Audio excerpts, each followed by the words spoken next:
सर्दी, खांसी, जुकाम ये तीनों एक ही फैमिली की डिसीज है और इनकी मेडिसिन भी लगभग एक ही है। क्या क्या मेडिसिन है इसके लिए अपनी रसोई में?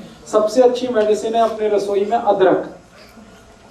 अदरक को ही दूसरे नाम में सौंठ कहते हैं। अदरक सूख जाता है तो सौंठ हो जाता है, अदरक सूख जाता है तो सौंठ हो जाता है। तो अदरक या सौंठ इसकी बेस्ट मेडिसिन है। दूसरी बेस्ट मेडिसिन है वो हल्दी है।